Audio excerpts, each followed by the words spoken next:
চিন্তা বেঞ্চিং করবো কজ আমার আরেকজনকে পছন্দ ভাই, বাট ওই পার্সন থেকে আগের পার্সন থেকে আমি থাকতে পারবো না। বেঞ্চিং ইজ বেটার ফর মি। আমি সিচুয়েশনশিপে আছি, আমি ফুললি কমিটেড থাকবো না, আমার পক্ষে পসিবল না ভাই। মানে কেমনে হ্যান্ডেল করবো?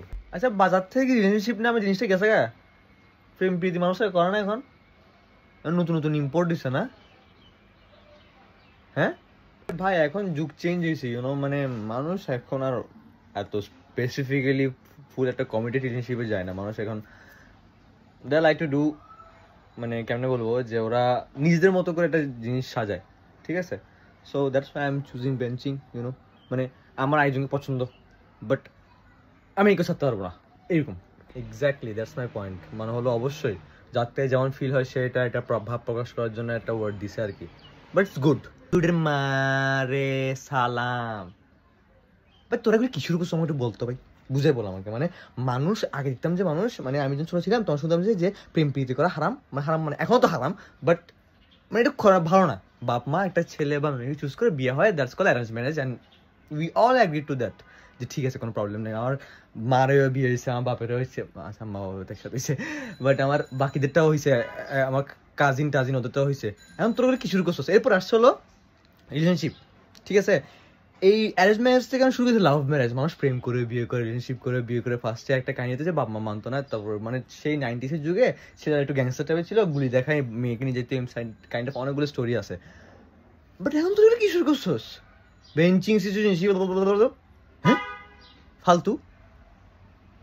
লাইফে আমি জীবনে একটা রিলেশনশিপ করছি, রিলেশনশিপ করে বলছি না ভাই আমার দরকার নেই, লাইফে খুব সুখে আছে, আমার বাবা মা যেটা করবে সেটা খুবই ভালো করবে আমার জন্য, it's really fine for me. তোর এগুলো কি মানে আমার পছন্দ হয়েছে, আরেকজনকে পছন্দ, সেজন্য আমি ব্যান্সিং করতেছি, আর আমার কমেডি থাকতে ইচ্ছা করতেছে না, সেজন্য আমি সিটিজেনশিপ আছি। মাদার কি শুরু করছিস এগুলি?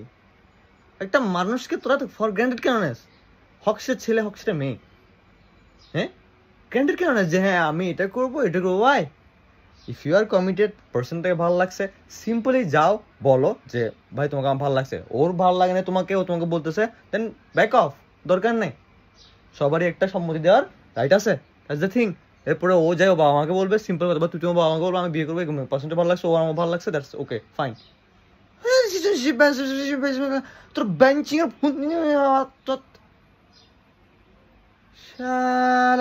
এভাবে কেন বলতেছিস ভাই? মানে এরকম কেন করতেছিস?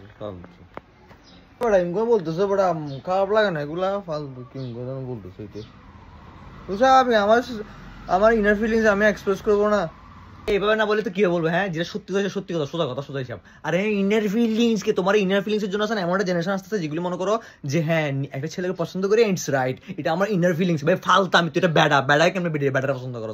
ফালতু বেড়া কোথাকার। আর বেডি একটা বেডি পছন্দ করে, বেড়া বেডি পছন্দ করবে, ইটস গুড। বেডি বেড়াটা পছন্দ করবে, ইটস গুড, পারফেক্ট। এই ইনার ফিলিংস এইসব বাদ দেয়, বুঝছস? ঠিক আছে, আমাদের বাবা আমাদের কাছে বেলদি ফিরেছে বলে আমরা এখন ম্যান হিসেবে আছি, স্ট্রং আছি। যদি আমাদের বলতো না বাবা তুমি মোবাইল দেখে খাও না, তোমার তো যেটা ভালো লাগে, আমরা বলতাম না mom I just like a boy.